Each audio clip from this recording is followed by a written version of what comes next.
Activate.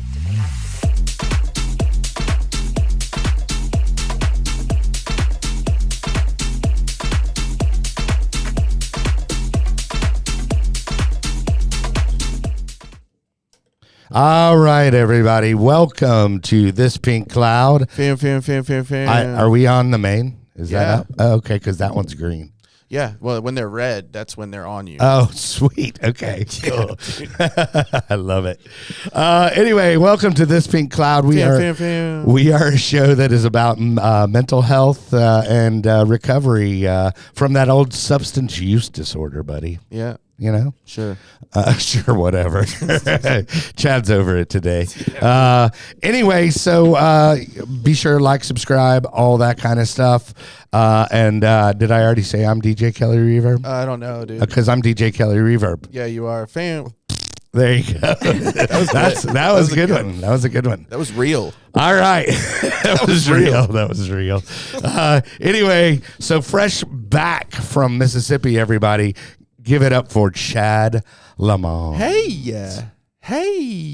How was your trip, bud? It was dope. Yeah? It was dope. Where'd you go? I was at a young person's AA conference, so I can't really name names. Oh, it's so anonymous. So you were the But old. shout so out. you were the old I was one of person? the older people there, right? for sure. Nice. For sure. And you DJ'd there, Yeah, right? I DJ'd it. Okay. It was cool. It was cool. All right. It was tight? Was it tight? Nah, dude, it was sick. It was sick. It was sick. It was dope. sick, bro. So, yeah. All right. Well, cool. I'm glad you made it, and I'm glad you were able to be of service. Yeah, man, kind of. Yeah, man, kind of. You know what I mean? All right, so I am excited to have this young lady on the show. She's like the white whale of This Pink Cloud. I've been trying to have her on for like 3 years. She's a great something, white, I think so. great white Something- buffalo, dude. something like that. But everybody, ladies and gentlemen, give it up for my good friend Lisa Sullivan. Hello. Yeah, we don't have the iPad hooked up, so it's all Chad, it's all Chad's doing. But so anyways, how have you been? I'm good. All right. And we know each other from way back in the day, so I'm sure we will touch on that. It was a generation, it was a decade called the 90s, before the turn of the century. That's tight. Yeah. I feel old now. Whenever I hear the turn of the century, it always sounds old. But anyway, hey, at least we made it, right? Yeah, we did. There we go. Hell yeah. I'm surprised some days, but we did. Likewise. Well, so yeah, here, tell the folks a little bit about your backstory, what you want to share, and Well, I'll start out with, how I start every introduction. My name's Lisa. I'm an addict. okay. Hey, Lisa. Hi, Lisa. Thanks for coming. We're glad you're here. Due to my higher power, Dallas County, and some hard work, I have been sober since March 28th, 2015, Okay. which is Hell a yeah. by God miracle. Yeah. Because I was that addict. I never wanted to get sober. I was just going to go until something happened. Hey, you want to bring the mic down a little bit and then point it up towards your mouth? Like here, like this. Like this. Yeah, here I'll do it. But so you were like, what was your plan? Because I was like, fuck it, I'll just be homeless. I'll go. I was bridge shopping. My plan was to either die or just, end up locked up for a long period of time and deal with that. You're going to push the arm in. Nope. I'm like, there we go. There you go. All right. Yay. Yay. I didn't have a plan. I just, just was going to see what happened. It was a day. It was a day-to-day thing. I'd get up in the morning and say, maybe this is the day something happens. Maybe it's not. Right. You know. And that something could entail death or what? Death or one of many trips to jail. Okay.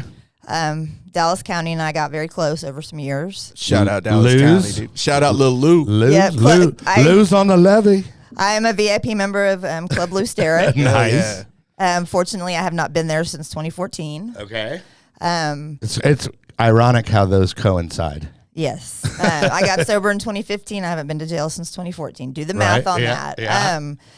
I started drinking young and I didn't have a problem. I had a fake ID and was going to see people like Kelly in clubs. So I am part of your delinquency. You are. But I had parents that enabled me and kind of, I was an only child, so I got to do whatever I wanted. And, alcoholism, things like that weren't discussed in my family. Like, I found out when I got sober, I had 2 cousins that were alcoholics, and I just thought they were the fun people at the Christmas party every year. Fun Bobby. Yeah. I never knew that they had a problem. Right. My one cousin would break something every year at my grandma's house, and I was like, oh, well, he's just crazy. Right. He's a little clumsy. And he's got 30-something years now. And then my other cousin, same thing. And she was always just mean at holidays. And I had no idea that she was drunk.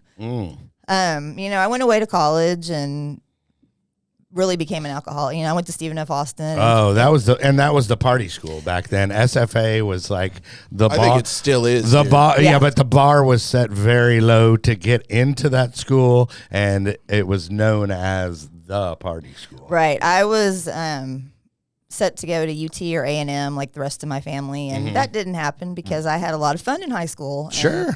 Barely graduated. Where did you go?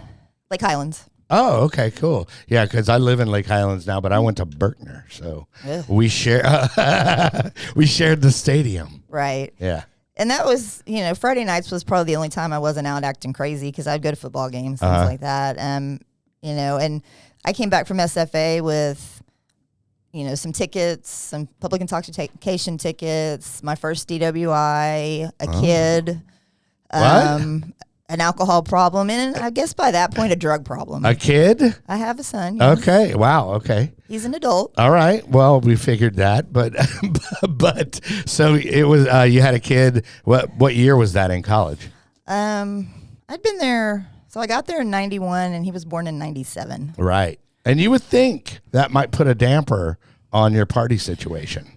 But it did for 9 months. Right. He was actually adopted by a very wonderful family, but it's been an open adoption, so I've been in great. his life forever. Because I was a social work major there. I knew I couldn't be a parent. Right. And I would rather drink and do cocaine with my drug addict boyfriend, who was also a dealer, come to find out. Oh, well, that helps. I found out when the cops came through the front door one night. Oh, wow. Yeah. Hell yeah. Yeah, it was great. Nice. But I didn't have a problem. Right. Of course. But it wasn't too bad for a while. I got my first DWI in 2002. Okay. Congratulations. Exactly. And my dad's rationale was, well, millions of people drive drunk. She just got caught. She didn't hurt anybody. She didn't get in a wreck. Well, that's cool. I mean, that's very accepting of your dad. And my mom, being the enabler, found the great attorney, because one of my alcoholic cousins has actually been married to a judge, or is married to him still, but he was a judge in Dallas for years and years. Right. And let me just tell you that helped me not at all. Oh, okay. Because she's in recovery and she thought I needed some consequences. So okay. She was not going to enable. No, she suggested an attorney to me. Okay. But that's about it. Right. So. Well, shout out to her for doing that. Exactly. That's good. She's a wonderful, wonderful lady. Right. And then the problems came in 2003 when I got my second one. Okay. I had an appointment on a Monday morning to get the Smart Start put on my car. And I got in a drunk driving accident that Sunday night before. Oh, wow. Wow. Yeah, the court isn't real excited about that. Sure. Yeah, well, I mean, you're going to have the Smart Start put on your car, which is like, if for those that don't know. Breathalyzer. Yeah.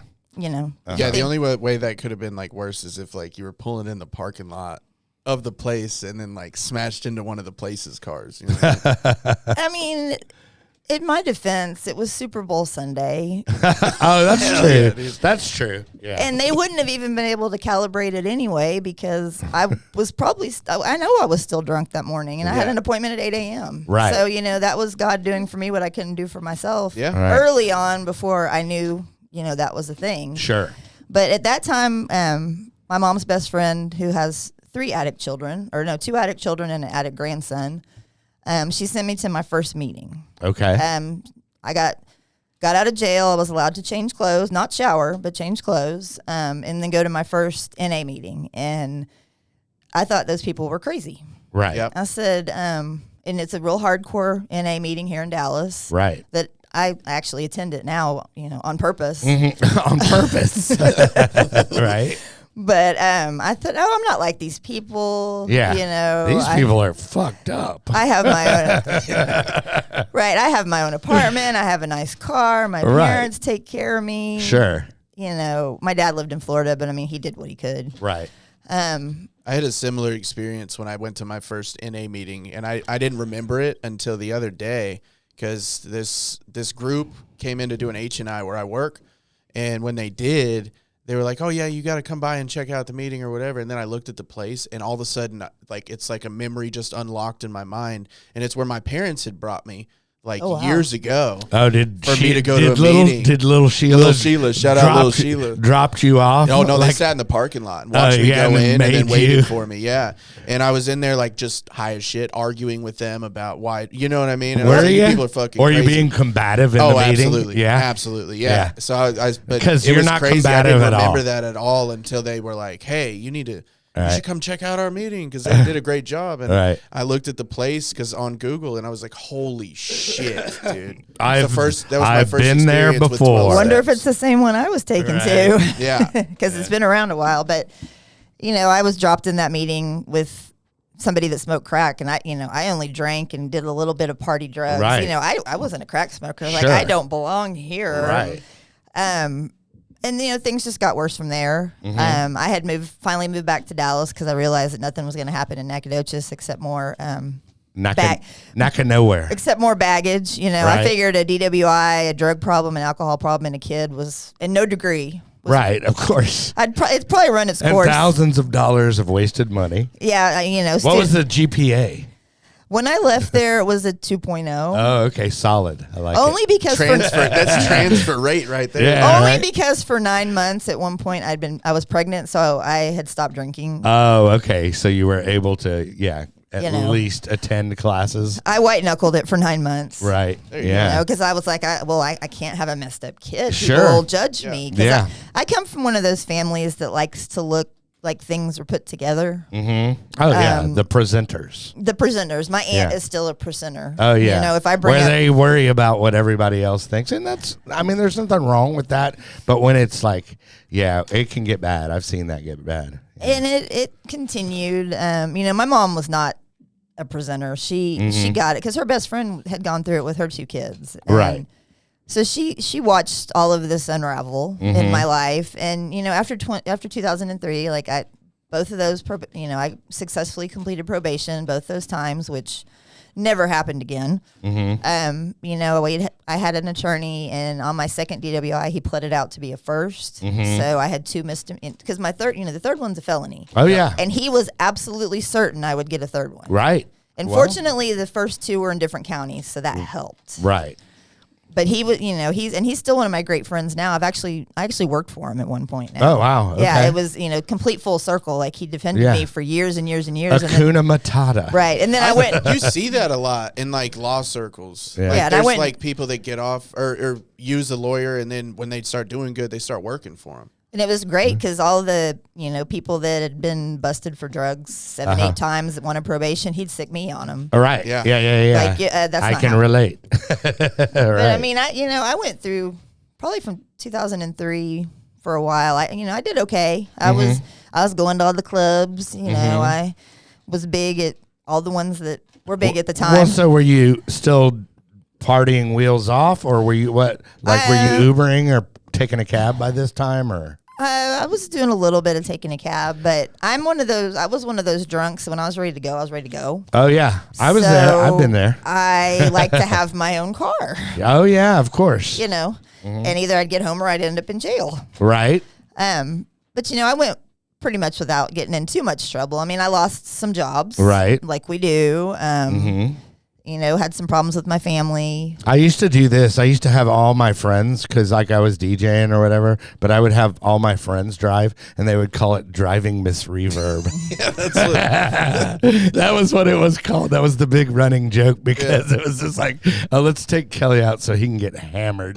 Well, but the problem was all of my friends were getting as messed up as I was, because by this point, the cocaine use was not just occasionally. I was at this point I was starting to sell some things. Oh, nice! I had become a pharmaceutical sales rep. All right, right. Resume builder there for the Escobar family. Right. Yeah, something like that. Yeah, because the guy that I was doing business with kept getting in trouble, and he was on his last strike. So then I took over his business. What better way to do it? There you go. Yeah. What better way to keep him out of prison than to put myself there? Right. Of course. But selfless. That's so selfless of you. Exactly. 2005, in January of that year, my grandmother passed away. Okay. In May, my dad passed away.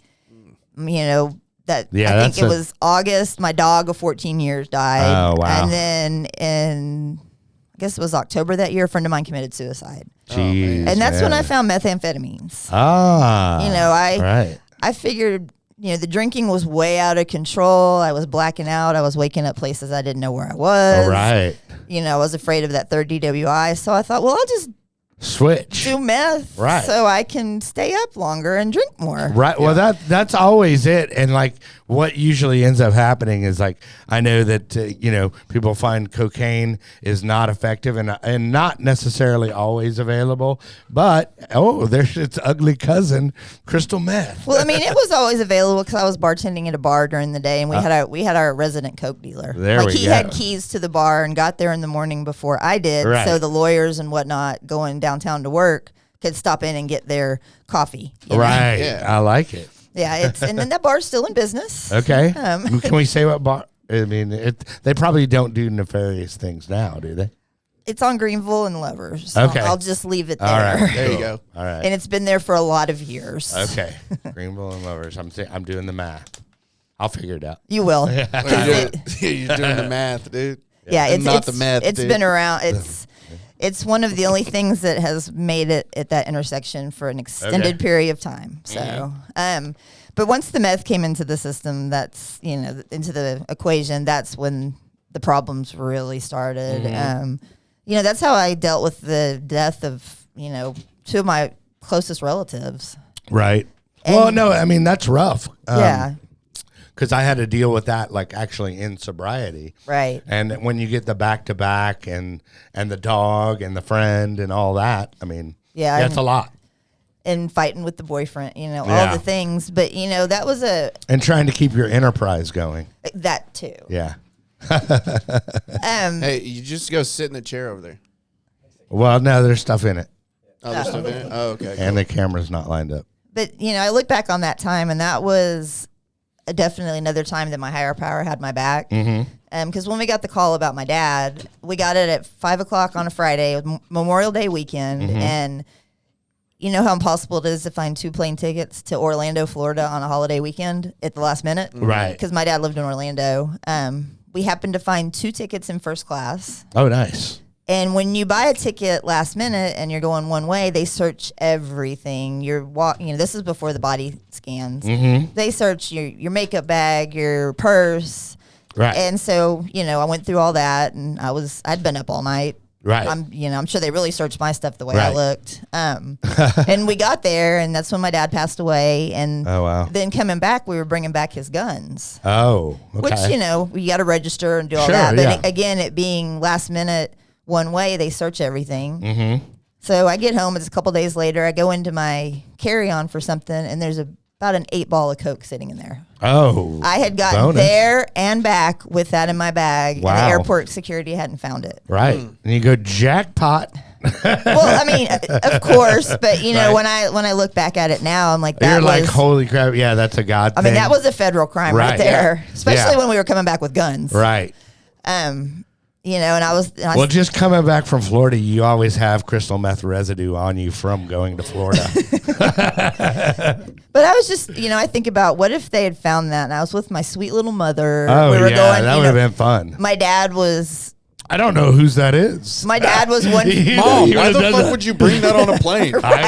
Dude, that's not mine. Like, I wouldn't have been there with my dad when he died. I would have been detained somewhere. Right, that would have.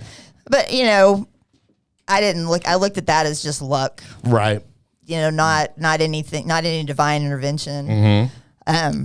So I, continued on with life as we do. Yeah. And then I got my possession charge. Oh, okay. It was the second time I'd been arrested that week. Okay. It was a great week. I got arrested on a Tuesday for driving with my license suspended. That's when they used to arrest you, not just give you a ticket. Oh, nice. That was a Tuesday. My boyfriend at the time got a DWI on Wednesday, and then Thursday I got my possession charge. Oh, wow. And yeah, so when they pulled me over on the tollway, I decided I wasn't going to jail, and I took off on foot down the tollway. Okay, so where are you at on the tollway? I was getting on from Wycliffe, like on that exit. Oh, ramp. so you're like downtown. Mm-hmm. Oh, nice. And you're like, I'm in the neighborhood. I know people here, dude. But instead of running into the neighborhood, I start running up the tollway on foot. Beautiful. Yeah, it was. How far did you make it? Not very far, right? Because. But you had that crystal meth strength, right? Going? I did. Nice. And they were again taking me in on driving with my license suspended. Did the cops pursue you at 5 miles an hour? Actually, and you're running. I can just see that. This 5'2" state trooper female ran after me and finally got me. Oh, right. Okay. She was fast. Oh, wow. Oh, I bet. And she was strong too. Because she got me down. Oh, wow. In that mugshot, you can see that there's some damage to my face. Oh, it was lovely. A little gravel. Right. And still, I was just going in on driving my license suspended, but I asked him to go into my purse and get my phone and my inhaler. Oh. And I had forgotten that I'd been at a friend's house and their parents had shown up unexpectedly, and I had taken a baggie off the table and thrown it in my purse. Oh. So when she comes back to the car to take me again to my, my favorite spot. She's like, you want to hit this before you go to jail? She said, did you mean for me to get this out of your purse too? And I was like, I knew. Damn. Because my mom always acknowledged that I was an alcoholic, but I had to call her from jail and tell her that I'd been busted with meth. Right. And that was the whole experience. Yeah. So, was she upset with you? Like, was she surprised or? She wasn't surprised, but she was just mad that we were going through this yet again. Right. Yet again, because I had not been in trouble really since 2003, and this was 2010. Right. By the time this happened. If you're high on crystal meth, isn't that a DUI as well, technically? Well, but I jumped out of the car, so they didn't. Okay, cool. They pulled me over for not using a turn signal, which is exactly how I had gone to jail the Tuesday before that. Oh, wow. Okay. Now I use turn signals. It's crazy. Yeah. You get sober, you right. you do things. Sure. But that ended in me getting before a judge. I went into court high, thought I looked amazing. Right. Judge Susan Hawk, and she's not still with Dallas County, but she actually became the DA. She took a look at me and she said, if you can pass a drug test, I'll let you go home on probation. But if you can't, you're going to be detained. Right. And so naturally I was detained. Right. But it was weird because they let me go to the Coke machine to get. I was like, well, I need to get something to drink. I can't pee. Thinking that'll get me out of it. It never Maybe does. Yeah. And I had every opportunity to get in my car and run, but something made me just just go back in, and I kind of felt relief. Yeah. Because I got busted for under a gram. The night before, I'd had 7 ounces in my car getting ready to mail it to Boston. Well, I hear a lot of people when they get finally they get caught, it's it is a sense of relief because you're like, God, it's fucking over. Right. I'm not skitzing and worrying about, getting caught. I am caught. I mean, we were shipping it to different states. Right. I was asking for it. You were. So that under a gram was kind of a blessing. Right. Yep. Because if I'd been pulled over the night before, it would looked totally different. Right. I had the storeroom was stocked. Gotcha. Yeah, and that was the third time that week the car had to come out of impound. So wow, that was. But did they go to the same impound every time? Yeah, and you got to know the people. Oh yeah. Hey Joe, it's me. What's up? I'm back. Yeah. Do you get a discount multiple times in a week? No. Damn, dude. I learned you don't. Right. But when she said that to me about if you can pass a drug, I mean, there's no issue. She said, well, Miss Sullivan, when's the last time you did any kind of substance? I said, on the way here, I was in traffic. Okay. I was honest, and So off to jail I went, and then I listened to all the courthouse jail attorneys, like, just take your time. You don't want to go to Wilmer. God damn, dude, I did that same shit, and that's why I have a felony conviction for the dumbest charge out of any of mine. And by this point, my mom had been diagnosed. My dad had passed away in 2005 from cancer, and by this time, my mom had been diagnosed with cancer and was not doing well. Oh, wow. And they were like, if you take your state jail time, you'll probably be out sooner. You won't have to deal with drug court,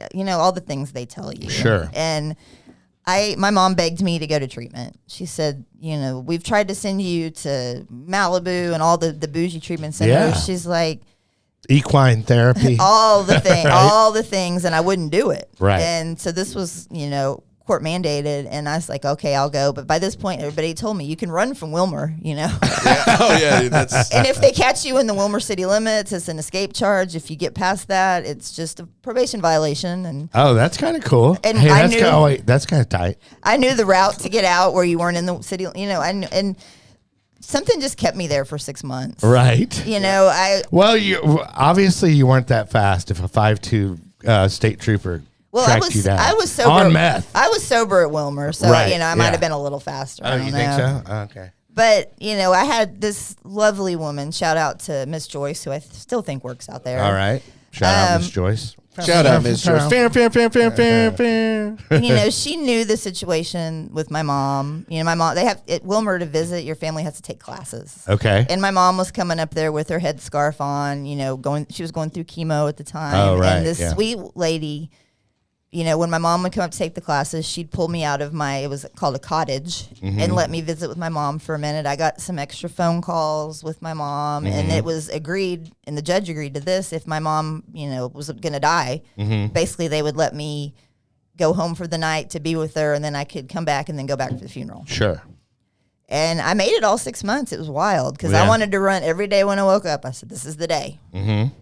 And it was funny. The first day I got there, I looked across the field, and there was my drug dealer. Oh, really? He was there, too. Oh, nice. I was like, oh, my In the men's facility? Yep. I said, nice. My people are here. That's hilarious. Yeah, so he was my drug dealer. We went through rehab together, drug court together. Wow. And now I babysit his child. Oh, wow. Yeah, that's crazy. It's wild. But I made it through there, and then I was put into drug court. Uh-huh. And I was I think the last person to do stat court in Dallas County in 6 months with no sanctions. Okay, and what is that for people that don't know? I forget what it stands for. It's been so long. Right. Well, what does it entail? Basically, you're in drug court. You have a lot of things you have to do. Uh-huh. You have criteria. Lots of criteria. Yeah. Right. At first you go to court every week. You meet with probation every week, and then when you phase up, it's Paper every other week. Signed at meetings and 90. All the things have to have a job, but they also set you up with resources for like health insurance and getting your driver's license back because none of us go in there with a valid driver's license. Yeah, that's true. That's true. They really. Shout out to Judge Mays for stat court because they set you up for success. Right. If you want it. But the problem is when they send you to court mandated rehab and drug court, you don't have the choice of being ready to get sober. Right. It's forced. It's like, hey, take it or leave it. And I can honestly say that I flew through it with no problems because I wanted to get back out and use. Of course. Right. I went to my drug court graduation high because they didn't call my color. So right the day before. Well, so then how did so you got out at 6 months, and then what about your mom? Like what happened with her? She passed away in 2014. Okay, sorry to hear that. I was back to full blown addiction by this point. I'd found needles and was unemployable. Were you H train like heroin? No, just meth. Just meth. I didn't like to be down. So I you liked to be you went to shooting meth. Yeah. Okay. And instead of that was when it was still meth, smoking, snorting. That's when you could shoot up meth and not be afraid you're going to die because there's fentanyl in it. Yeah. And or like go into instant psychosis, like sitting in a bush because you actually just injected wasp spray. Yeah.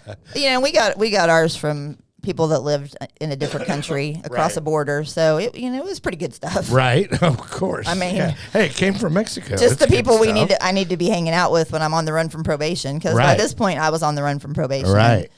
They they violated me a couple of times, and I was in and out.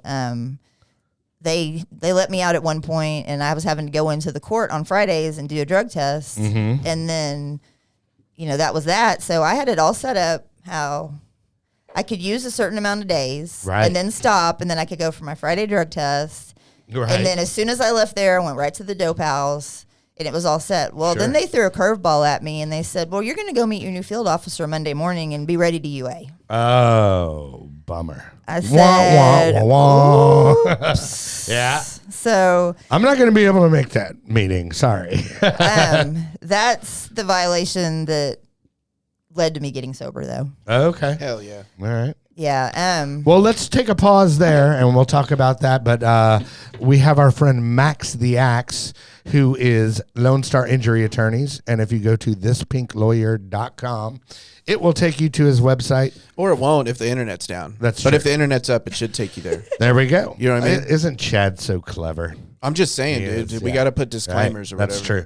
So, but he practices law in Texas and California, and that is Lone Star Injury Attorneys. Lone Star Injury Attorneys. This pink lawyer. Thispinklawyer.com. There we go. Hey, and then your mama, Little Sheila, has a book. Shout out, So Little Sheila. Here we go, man. Yeah.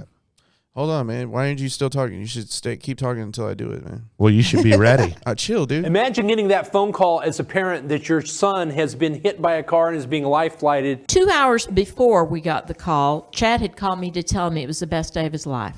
And then I get another call, and a stranger had found him, and they were care flighting him to a trauma unit, and that he would start praying for our family that we needed to hurry. When you wake up on the operating table and they're like, we're going to cut off both your legs. And then I wake up and then one's gone, the other one's in an external rod system. It's just not good. The real kicker is that I've had all of these scars all over my arms, and that's all from complications resulting from drug abuse. I never thought about giving up on him. Never. This is my son, and I know he's going to be okay. You cannot just have help for the addict. You have to seek out professional help. The whole family has been affected. And I just want to make that very clear to anybody who's out there listening, that if I can do this thing as much as I've been through, man, there's a lot of wiggle room for people before they get to that point where they can do it too. It's true, dude. There's a lot of wiggle room. All right. Don't make fun of me. Hey, it's just not good. Dude, it's not good. When you wake up and your fucking left leg is and they say holding up they're with going to have rods, to and then amputate they the other one. It's dude. just not good. It's just not good. It's a Depeche Mode wrote a whole song about it called "It's No Good." I love it. And then we remixed it. Nice. That was based on this book. That's right. Actually, Depeche Exactly. Mode wrote that song well, based on this book. let's talk about the book. So the book is available. Yeah. So the book is called Two Calls. We Yeah. just did a book signing the other day at the library in McKinney. It was like an author fest, so that was pretty cool. Okay, Jeff cool. came by. Hey, that's tight. It was pretty sick. That's pretty sick. It was sick. That's legit, dope. bro. That's legit.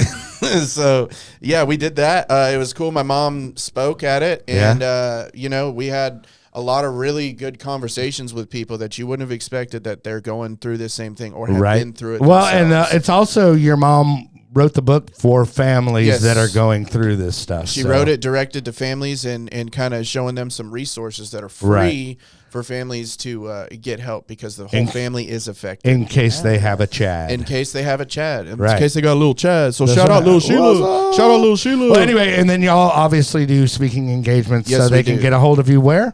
My email is chad@twocalls.org or sheila@twocalls.org, or you can look us up on Facebook or however right. you feel like looking us up. Sweet. Yep. And then also we have a new track out called Fantasy. Yeah. And it's a little prog house, and it's good stuff.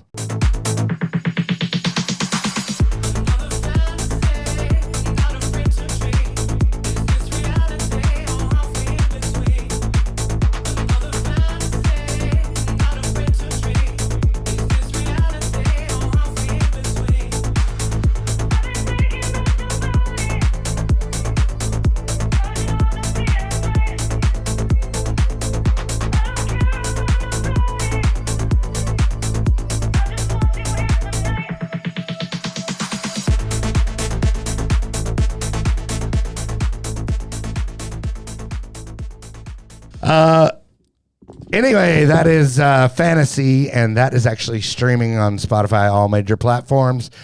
We've got a playlist out, so be sure and like that. It's actually called This Is Kelly Reverb, and you can just see all our songs in one spot. Right?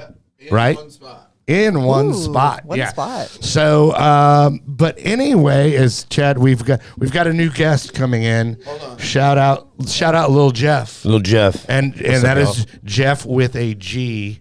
That's No. GOFF. I identify as a J, Jeff with a J.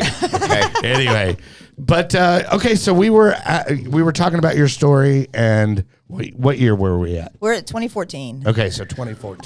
My mom passed away, and I said, in a year, I'm either going to be dead or I'm going to get sober. Right. And I wasn't planning to kill myself, but Yeah. my lifestyle was lending to Just the natural progression. just the natural, the hotel hopping, the hanging out with sketchy people, all the things. Any quality hotels that you can mention? Several, because we were not using our own credit cards to stay there. And Oh, so you were actually at bougie stuff. I'll just leave it right there. I gotcha. Okay. I didn't participate in that activity, but I benefited from it. Right. Gotcha. I we never did- got how that worked. Y'all just gave them credit card numbers and then went and stayed at a room and then they didn't say anything to y'all. Are you doing this so everybody can figure it out, dude? We usually got a good night or two out of it before, They got flagged. they either called the room or the cops came to their door or, all the things. Like I said, I didn't participate because I was too scared, but I did benefit. Right. But I'd set it up. I'm giving myself a year to either be dead or get it together. Mm-hmm. And my mom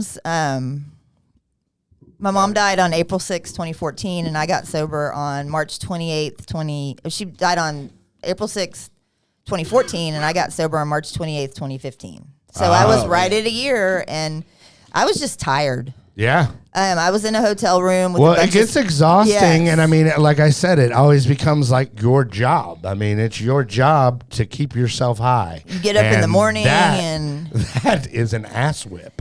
And Yeah. I ran around with dealers and stuff, but it was still just tiring. I woke Yeah. up and I was in a hotel room with a bunch of my friends and a bunch of drugs and God knows what else. And I called my stepdad because he had made a promise to my mom because she never saw me sober, and he had said, if she decides to change her life, I'll help her get it started. And my stepdad hated me, and I figured as soon as my mom died, he was out the door. Oh yeah. And, Thank God I don't have to deal with her. Right. But she had left me some money with some rules on it. Okay. And shout out to my stepdad, John Gerard. Shout Okay. out. All these shout outs. He followed through, and when I contacted him, he put me in a different hotel because by this point I'd lost my apartment and everything. Right. I didn't tell anybody where I was. I went to meetings every day. I was in a hotel by that first meeting I had gone to in 2002. And I walked up there twice a day because I didn't have a job by this point, and went to meetings and got sober. And I just felt ready this time. Well, so were you doing NA or what It was was it? NA. Okay, Yeah. so NA, and then did you go there, get a sponsor, actually do the steps, and were you willing to do that when you came in the door? Well, I had gone to CMA Right. when I was in drug court, Crystal Meth Anonymous, where a lot of my friends that I got high with Sure. were, including my drug dealer. Right. And so the first 30 days I went to NA and just kind of got my mind right because, I was coming down and And were you going every day? I was going every day. Okay. That was the first time I dealt with my mom's death. Oh, yeah. Sober. Yeah. At all. Yeah. But I got back into CMA with my friends and got a sponsor. I got an AA sponsor, and she was amazing. She, Highland Park woman married to a millionaire. Wine was her downfall. Okay. So when she heard my first fourth step, she was a little shocked, I think. Right. By the way, I went a little harder in the paint than you did. She was like, "Is there a statute of limitations on that, or do we just need to make that as an amends you don't need to make?" I was Right. like, "Well, I don't know. Let me ask my old boss." That's something that we just don't talk about. Right. She was like, like an example, there was a certain brand of electronics that some stuff was done with, and She said, I don't know if you should walk into one of the stores and talk about this, but maybe just buy their products. You know, when you go to get a phone or a computer or maybe just think about buying that product. And I have done that since I got sober. Okay. You know, my phones, everything have been. You have financially made amends to Apple. I have. Yes. That would be the one. It's all Right. right. Steve Jobs is dead. Right. Yeah. Yep, that would be the one. Okay. And, you know, she was great. Even though we were very different, our solution was the same. Uh-huh. And, you know, she started going through some stuff, and I switched sponsors. But, you know, I was serious this time. I was willing to do whatever it took, no matter what. And I love that you say that, because it's like you can't make somebody want it. I mean, obviously, Chad, you know, he had it kind of thrust upon him, but at some point he had to want it. You know what I mean? Right. And I think that's a big part, you know, also for like people with families that are struggling against that. You know, they have to realize that you can't really make somebody want it. Right. And my mom was my biggest enabler. And by the time she died, she was my only family member not mad at me. Right. Other than, you know, my son and his parents, they understood, but they were just tired of it. Right. You know, he was adopted by a judge and a pharmacist. Right. I said, well, isn't that ironic? Yeah, that is. You know, when he would run for re-election, I wasn't really invited to stuff Sure. at one point, you know, because Right. I usually had a warrant for my or whatever the case. And now you're invited everywhere. Exactly. Like here, I get to come That's here right. today. Exactly. And if I was high, I wouldn't be sitting here. Well, we would be at a club. I'd be somewhere. hiding in a corner and Right. not without, you know, I don't want people around me. Right. But, you know, life's not perfect now. Yeah. You know, I went back to school and I became an LCDC. Right. But then I got burned out working in the industry. Sure. And I'm was on it like compassion fatigue or just what A lot do you of think it. was? Yeah. You know, what I found my problem is my own recovery was going by the wayside. You know, I'd be leading groups all day long. I'd be working with individuals all day long. I'd be taking clients to meetings, and you know, I got to a point. Well, I've done recovery for 8 hours today. I don't need to go to a meeting. Sure. Yeah. And I saw myself starting to struggle in my own life. Right. Yeah. So I recognized it, and I had amazing professors in school. You know, Eastfield has an amazing LCDC program. Right. And they warned, you know, we learned a lot about it, like to look for the signs, and it just, you know, I knew it was time to take a break. Yeah, because we were talking about possibly relapsing, you know, and you said that you had some kind of close calls or brushes with it, much like our good friend Jeff's brush with Celine Dion. Yeah. Yeah. Celine She's had Dion her almost Celine made Dion him. moments, I'm sure. Celine Dion almost made him relapse. Oh, wow. On the kratom. On Kratom, yeah. Yeah. Oh, Almost. Dude, shut I up. remember that. Stop saying Kratom. Kratom's a motherfucker. Yeah. but I got out of the industry, and you know, was blessed to get a good job that I still have, and I thought maybe that was going to fix things, Okay. but that was just the beginning of my bad year. Okay. You know, I have a brand new sponsor, and I'm actually back working the NA program, which I'd never worked the steps in NA in the 9 years I've been sober. And I knew where my solution was. Because, I mean, I say I relapsed without the drugs and alcohol. All my behaviors came back. All my bad habits came back. Right. The restless, irritable, and discontent was very, very, you know, Prevalent. obvious. Yeah. You know, all the things. And so I dove in, got a new sponsor, and I'm, you know, doing something different this time. All right. And I feel better. Well, so how are you mentally? How have you shifted, like from, you know, this time to the last time? Well, with NA, they actually have you dive into some stuff a little deeper, so there's that. But you know, I recognize there was a problem, and this round of steps, I'm working around my behaviors of the last year. Some of it's obviously about drugs and alcohol, but most of it's about how over the last year my behaviors have been unhealthy, and all those character defects have come back. Well, that's good that you actually notice that, but it also helps when you're sober. Right. You know. And on my getting sober journey, this is my favorite story to tell. I forgot. So when I reached out to my stepdad and surrendered basically in 2015, you know, I was on the run from probation. Okay. But I I was just going to give it a whirl and see what could happen. And I enrolled in a PHP program, moved into an Oxford house, got a sponsor. And PHP, for those that don't know? Partial hospitalization program. Okay.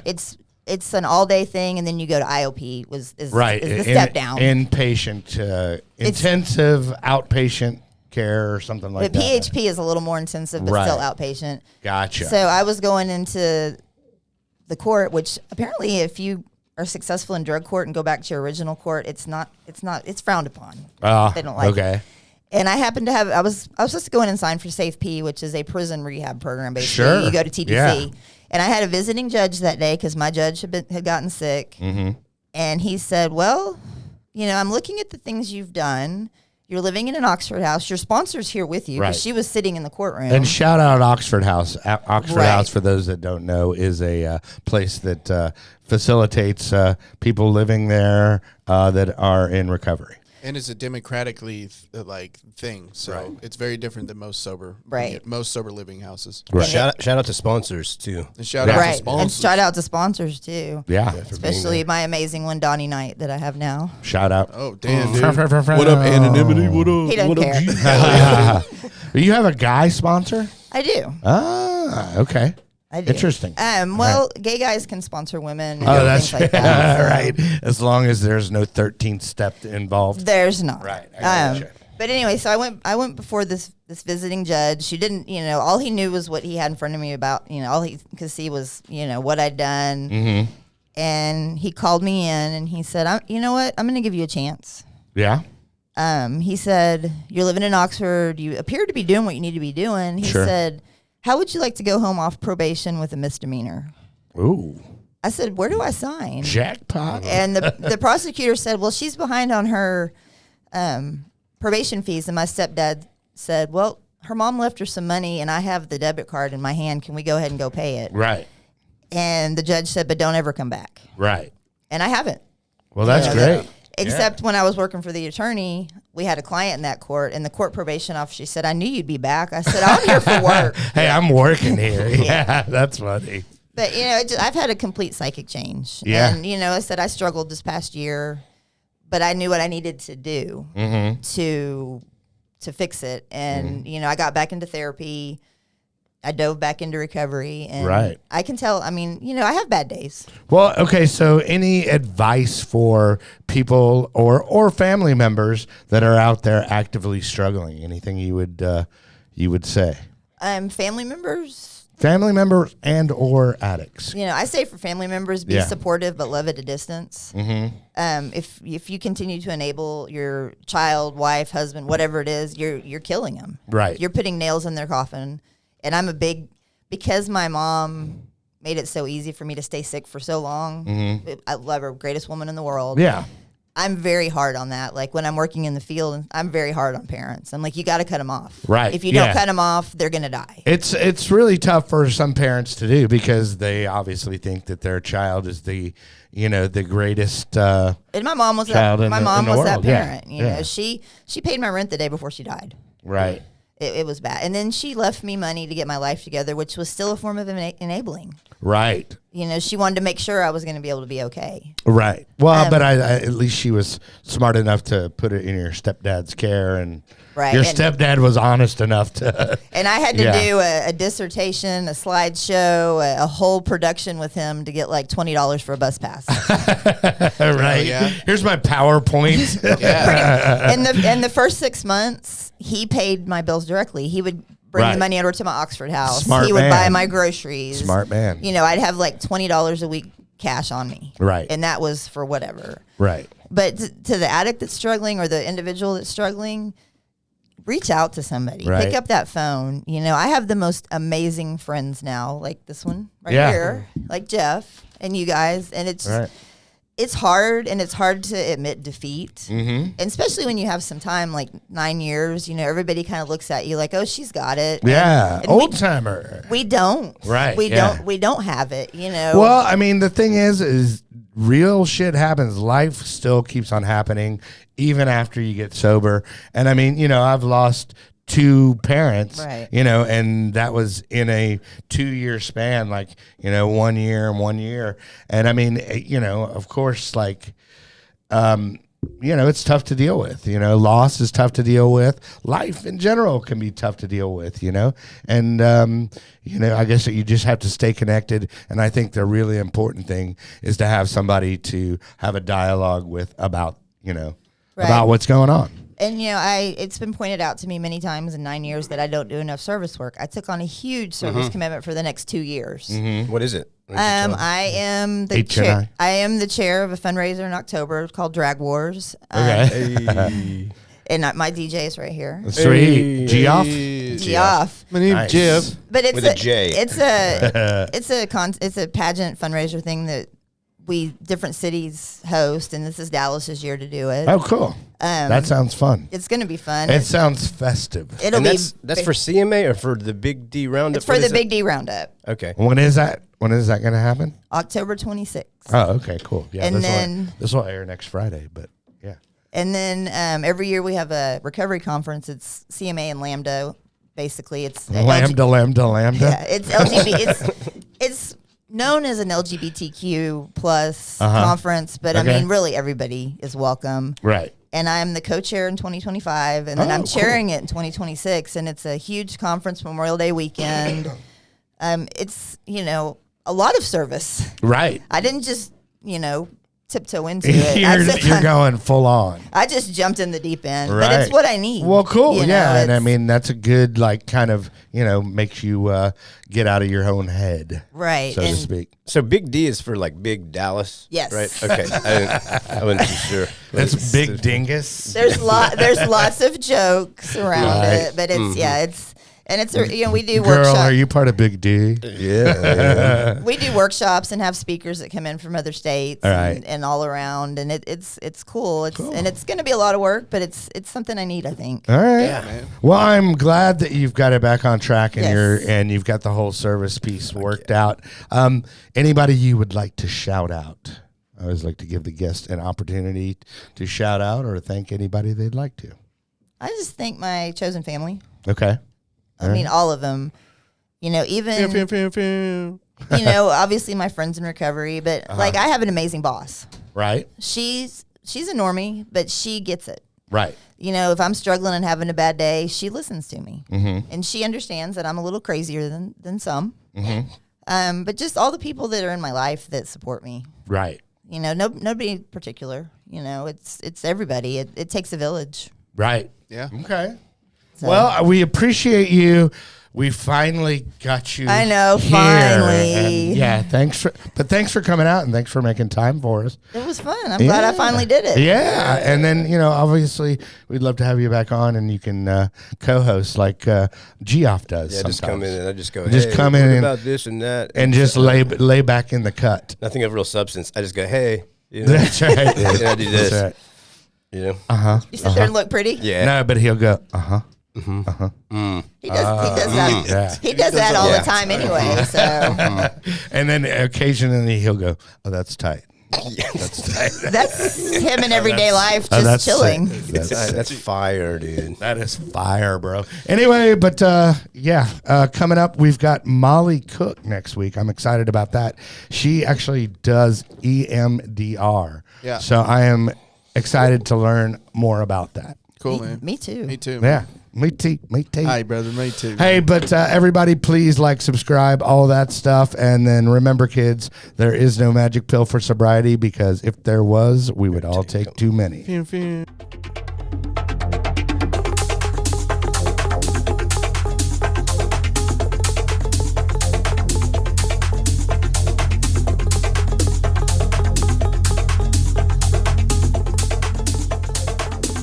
Activate.